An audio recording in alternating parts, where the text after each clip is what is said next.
Hello നമസ്കാരം. ഈ മണിക്കൂറിലെ ഏറ്റവും പ്രധാനപ്പെട്ട അൺഒഫീഷ്യൽ വോട്ടിംഗ് റിസൾട്ട് അപ്ഡേഷനാണ് ഇന്നൊരു വീഡിയോ ഭാഗത്ത്. വീഡിയോയിൽ കൊനുമ്പ് വീഡിയോ ലൈക്ക് ചെയ്യുക, ചാനൽ സബ്സ്ക്രൈബ് ചെയ്യാൻ വേണ്ടി ശ്രമിക്കുക.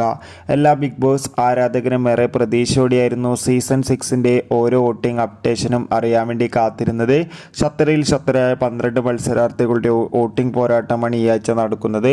വോട്ടുകളുടെ അടിസ്ഥാനത്തിൽ 1-ാം സ്ഥാനം സിബിൻ, 2-ാം സ്ഥാനം ജിൻഡോ, 3-ാം സ്ഥാനം അഭിഷേക് എസ്, 4-ാം സ്ഥാനം അഭിഷേക് കെ, 5-ാം സ്ഥാനം അർജുൻ, 6-ാം സ്ഥാനം ജാസ്മിൻ, 7-ാം സ്ഥാനം ഇപ്പോൾ ശക്തമായി തന്നെ തുടരുന്നത് സായി, 8-ാം സ്ഥാനം ഇപ്പോൾ തുടരുന്നത് അൻസിബ, 9-ാം സ്ഥാനം ഇപ്പോൾ നന്ദന, 10-ാം സ്ഥാനം നോറ, 11-ാം സ്ഥാനം അപ്സര, 12-ാം സ്ഥാനം റസ്മിൻ ബായ് എന്നിങ്ങനെയാണ്. എന്തായാലും വാശിയേറിയ വോട്ടിംഗ് യുദ്ധം തന്നെയാണ് നടക്കുന്നത്. എന്തായാലും കാത്തിരിക്കാം വരും മണിക്കൂറിലെ കൂടുതൽ വോട്ടിംഗ് അപ്ഡേഷന് വേണ്ടി. നിങ്ങളുടെ ഇഷ്ട ബിഗ് ബോസ് മത്സരാർത്ഥിയെ കമൻറ്റ് ചെയ്യുക. കൂടുതൽ സിനിമാ വാർത്തകൾക്കും ബിഗ് ബോസ് വാർത്തകൾക്കും ചാനൽ സബ്സ്ക്രൈബ്